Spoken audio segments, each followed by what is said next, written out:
The battlefield was quiet now. Smoke rose slowly from the ground, and broken ships lay like dead animals in the dirt. Fire flickered from wreckage, casting long shadows.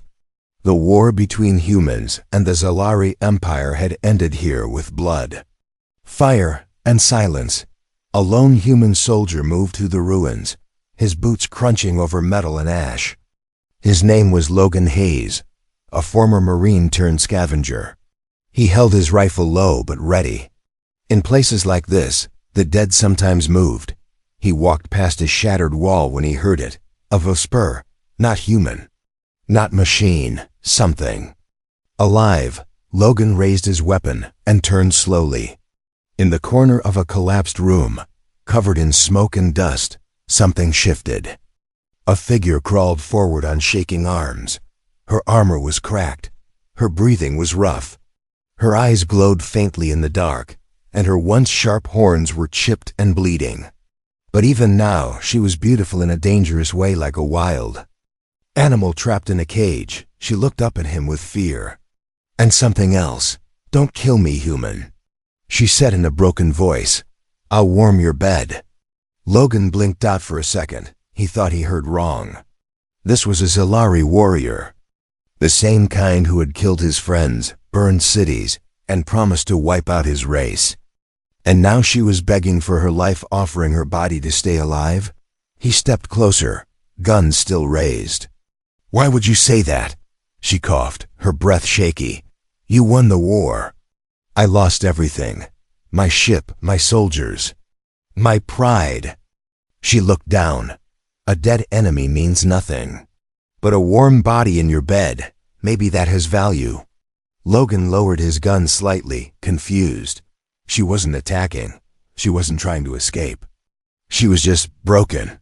"What's your name?" he asked. She looked up again. "Kelari." He looked around. No backup, no drones. Just him and this strange, broken warrior.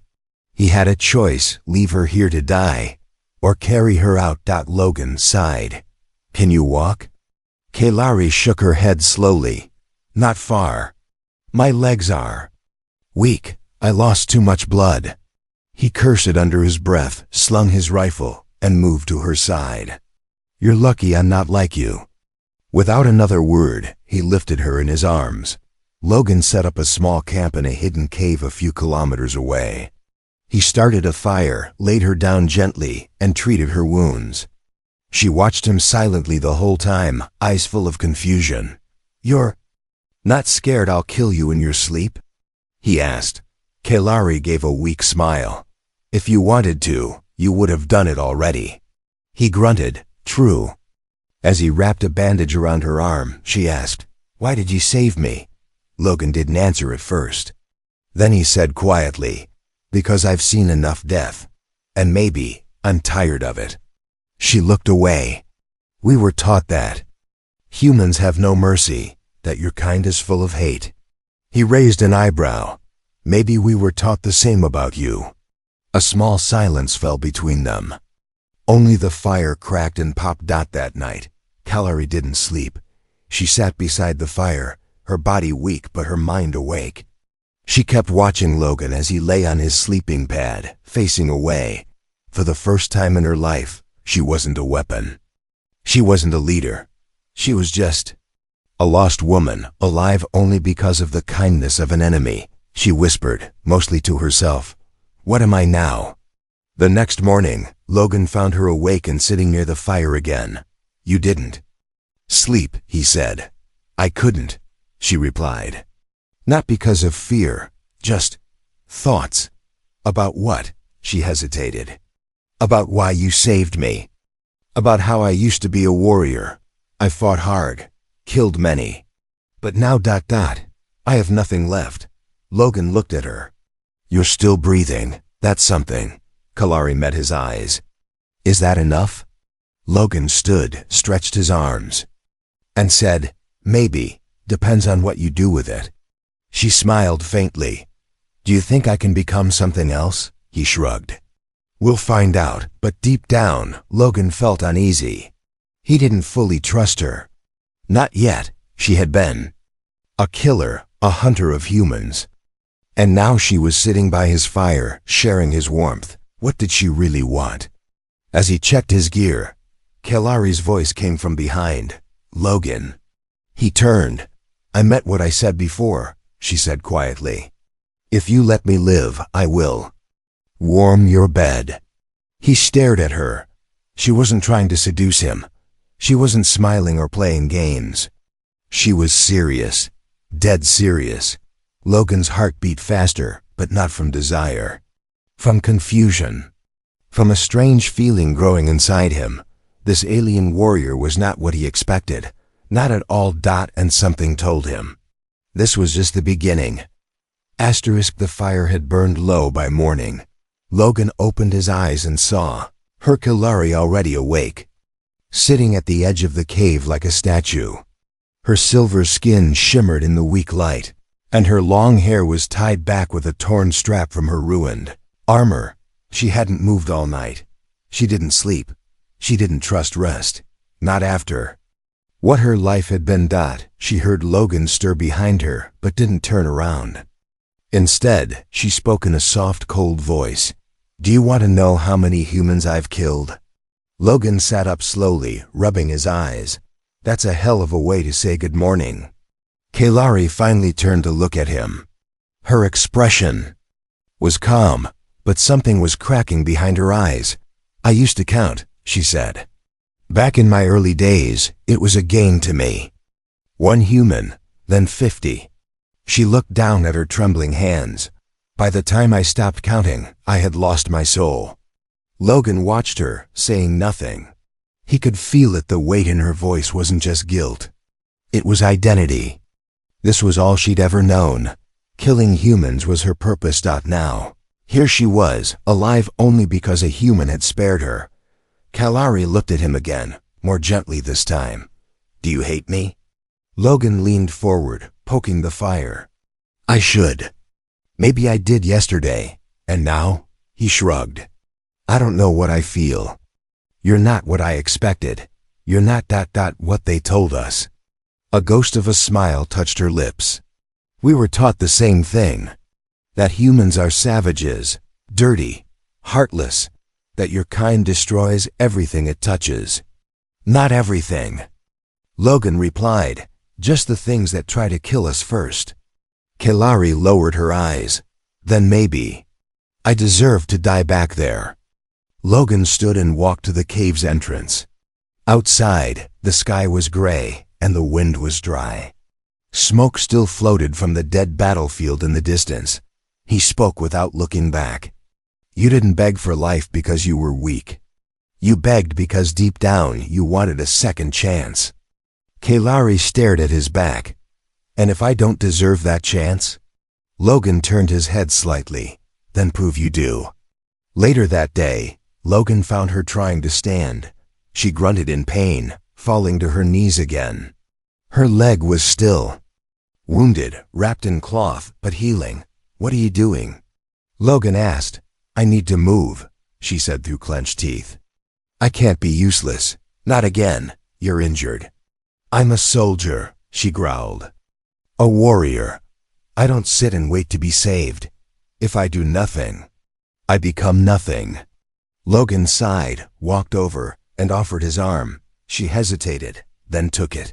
He helped her to her feet.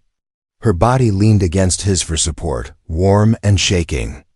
For a moment, they stood like that human and alien, soldier and killer connected by survival. "I never thought I'd lean on a human," she whispered. "And I never thought I'd catch a Zalari who doesn't bite." Kalari gave a soft chuckle. It was the first time she laughed since the war. That night, they sat near the fire again. Logan asked, "Why did you offer yourself? That first day, you said, 'I'll warm your bed.' Why?" She stared into the flames, her eyes distant. "Because I thought you would kill me," she said. "And I wanted to say something that would make you stop, something you'd remember." He frowned. "So you were lying?" "No," she said quickly. "I meant it, but not in the way you think." He looked at her curiously. Kalari continued, "We were raised in cold, in silence. No kindness, no comfort. The only warmth I ever imagined was something like a human story I once heard. About two people sharing a bed, not for lust or power, but for peace. That idea stuck in my mind. She turned her head toward him. I wanted peace, Logan, even for one night. He didn't speak. He simply reached behind her and pulled a thin blanket closer around her shoulders. Kelari froze, then relaxed. No words, no promises. Just warmth, something she never had, but not far from their cave. Eyes were watching. A drone, small, silent, and hidden, sent a signal across the stars. Target located. Alien traitor alive. Human deserter confirmed. War was over for most, but for Logan and Kelari, the fight had just begun. Asterisk. The mirror was cracked, dusty, and half buried in the corner of the cave. Kelari stared into it. She saw a stranger. Her silver skin was stained with dirt. Scars ran across her face and neck, some old, some fresh. Her once beautiful armor was now just metal scraps tied together with rope. Her glowing eyes had lost their fire. Slowly she reached up and touched her face. I look broken, she whispered. Behind her, Logan leaned against the wall, arms crossed. He had been watching silently. He finally spoke. You look like someone who survived. Kelari turned her head slightly, but didn't smile. Survival has a price. Logan walked closer. What price? She looked into the mirror again. I don't know who I am anymore. Later that day, Logan gathered supplies from a small abandoned outpost nearby. Kelari stayed behind, her injured leg still too weak for travel. When he returned, he found her sitting by the fire, her body wrapped in the same thin blanket he had given her. But her hands were busy. She was sharpening a small metal rod she had found, turning it into a weapon. He raised an eyebrow. Planning to stab me in my sleep? She looked up and gave a faint smirk. No, I was thinking I might need to protect you. That made him pause. Logan sat down beside her and handed her a sealed ration pack. She took it slowly, nodding in thanks. As they ate in silence, Kelari finally asked, Why did you stop fighting? He didn't answer right away. Then he said, I saw my best friend die in my arms, for nothing. Just more orders, more lies. The war ended, but the pain didn't. I walked away. Kelari nodded slowly. I understand. You? He asked. She looked into the flames. I killed for years, followed every order, believed every lie they told me. But the last time I stood on a battlefield, my own people left me behind. Wounded, defeated, not worth saving. Her voice cracked at the end. Logan didn't say anything. Instead, he stood, walked over, and held out his hand. She looked up, confused. What are you doing? She asked. You need to stretch your legs. Let's go outside, but it's freezing. Then, we'll walk fast. Outside the cave, snow had begun to fall. Light flakes touched her skin. She shivered, but followed Logan anyway. They walked slowly, her arm over his shoulder, his arm steady around her waist. The sky above was gray, but somehow peaceful. You know, Logan said, when I first saw you, I thought you were just another enemy. Kelari chuckled softly. I was. He glanced at her. Not anymore. She looked away quickly, her cheeks warming despite the cold. They stopped by a frozen stream. The reflection in the ice showed them standing close, alien and human, so different, yet somehow not. Kelari whispered, I never thought someone would look at me without fear or hate. Logan replied, that's because they never really looked. That night, the wind howled outside the cave. The fire crackled low. Kelari lay wrapped in a blanket, facing away from Logan, but her voice broke the silence. Logan? Yeah? Do you think I can change?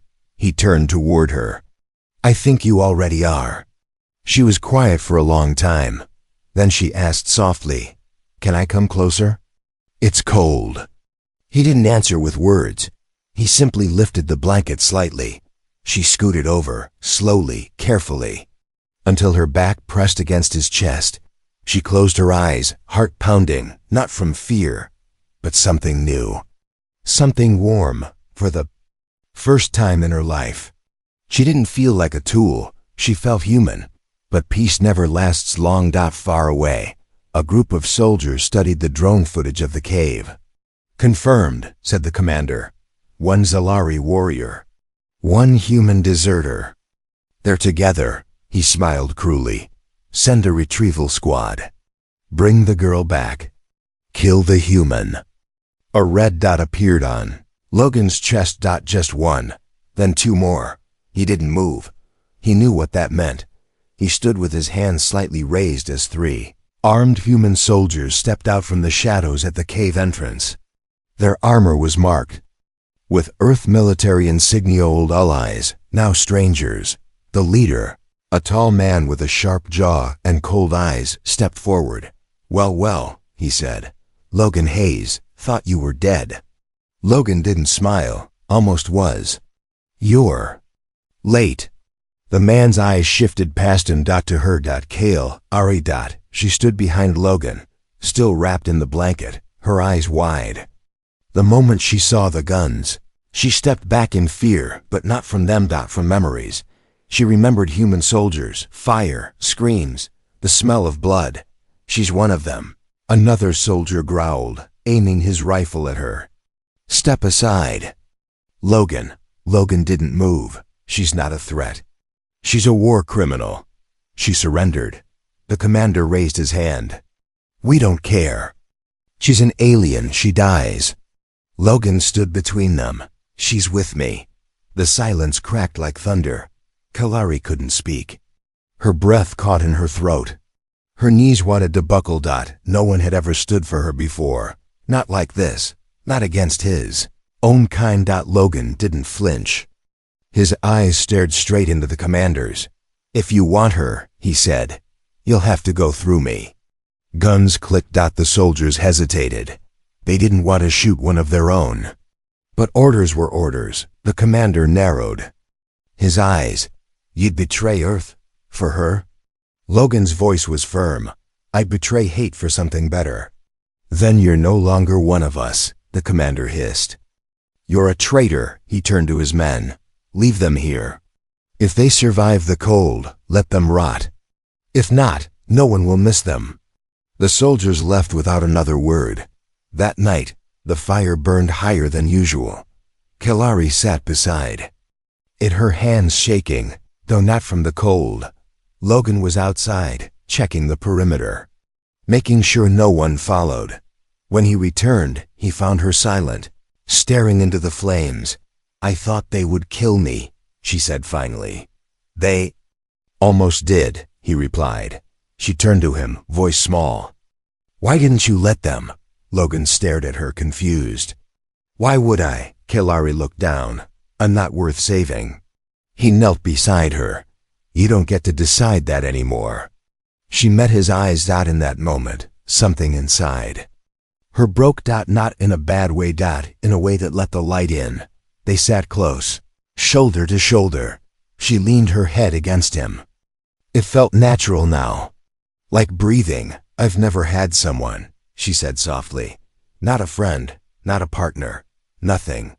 You do now." Her breath caught. He didn't have to say more. That was enough. But far across the snowy valley, the commander spoke into his communicator. "Plan B, they won't survive long. But send the bounty hunters anyway. Make it look like an accident." Asterisk snowflakes danced in the wind like silent ghosts. Kalari sat outside the cave, her knees pulled to her chest, watching the snow fall under a silver moon. Her alien skin shimmered in the soft light, her breath leaving quiet clouds in the cold air.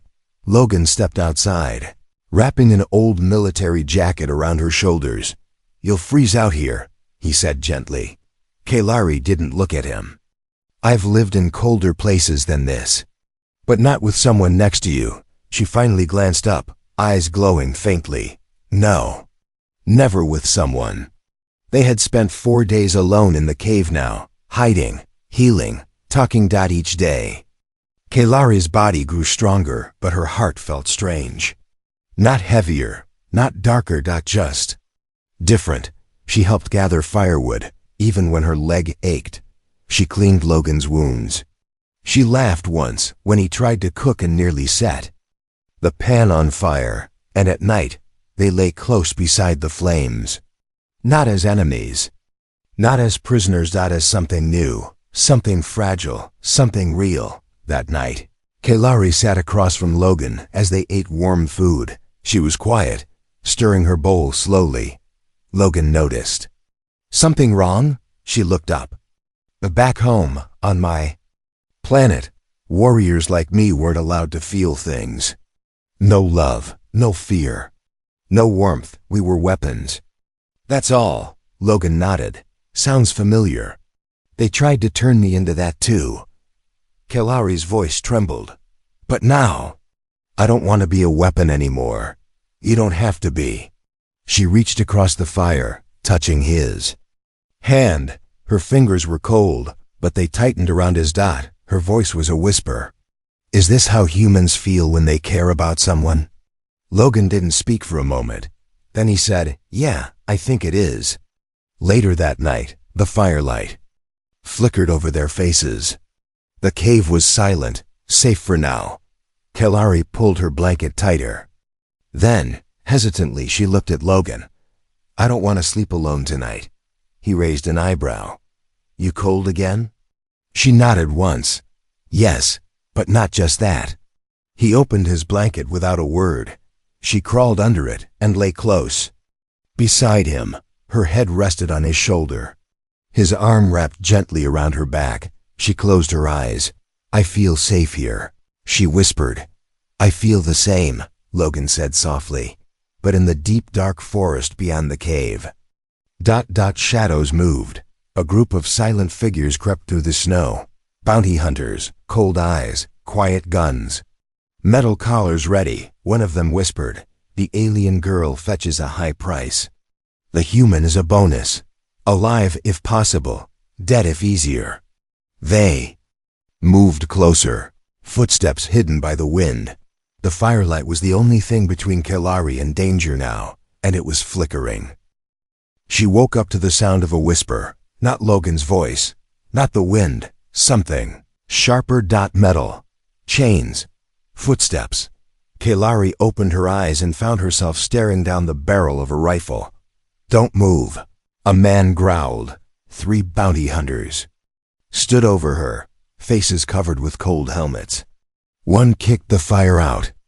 Another held an electric collar in his hand, already sparking. Logan was on the ground beside her, unconscious, blood trickling from his temple. Logan! She screamed and tried to move, but a boot pressed hard into her back. You're worth 10,000 credits, alien, the leader hissed. Dead or alive, but alive pays more, so behave. Kailari's mind raced. Her pulse thundered in her ears. Not again, not again. They chained her wrists and ankles, dragging her across the snow like an animal. Her legs screamed in pain. Logan's body was thrown over a sled, arms limp, face pale. She called his name again and again, but he didn't wake. Please, she whispered. Don't take him. Take me, just let him go. The bounty hunter sneered. You think we care? He's helping a war criminal. That makes him one too. She screamed and fought until one of them shocked her neck. She collapsed, breathless. Hours passed. They stopped. In a ruined outpost deep in the forest. They tied her to a metal beam and dumped Logan on the floor nearby. His chest still moved. Barely. She stared at him, tears stinging her eyes. She whispered, I can't lose you. Not now. Then she saw it. One of the bounty hunters placed a knife on a crate nearby. Careless, her wrists bled from the chains.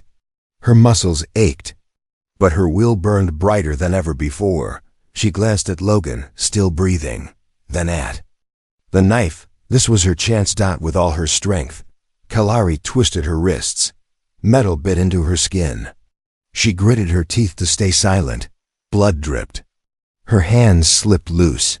She reached for the knife with her foot, pulled it close, and grabbed it with shaking fingers.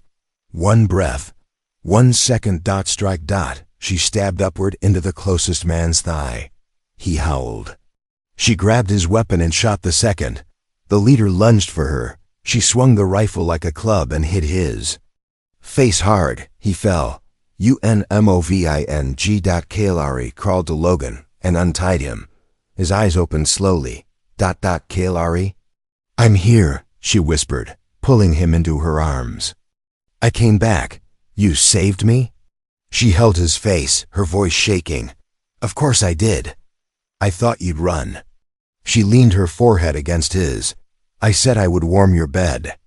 I never said I'd leave you to die.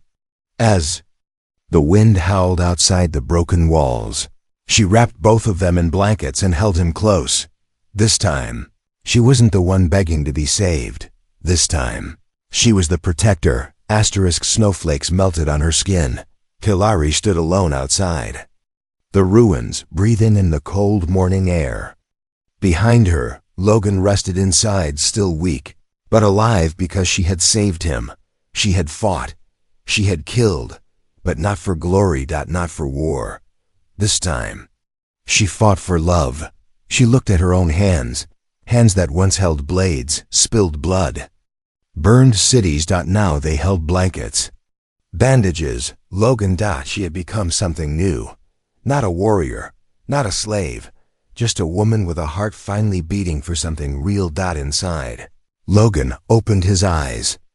Weak sunlight warmed his face. Kalari walked in slowly and knelt beside him. You stayed, he whispered. I did. You saved me. I will always save you. He gave a tired smile. That's not very alien of you. She laughed softly. Maybe I'm not very alien anymore. He reached up and touched her face. You were never just a killer. No, she said. But you were the only one who saw that. Later that day, they sat side by side, watching the fire crackle. Kalari spoke first. My people will come for me one day. Maybe yours will come for you too. Let them, Logan said. Let them see what we've become. She smiled. What are we? He turned to her. Whatever we want to be. She nodded slowly. Then I choose this. She took his hand. I choose you. That night, they lay together under the stars. No chains, no pain, no war. Just two hearts, side by side. Kalari rested her head on Logan's chest. You gave me warmth, she whispered. He kissed her forehead. You gave me peace. She closed her eyes, her voice barely audible. Now, let me give you a future. And in the quiet cold of a galaxy that had forgotten love, a human and an alien held each other, not as enemies, not as survivors, but as something stronger. Together. Asterisk.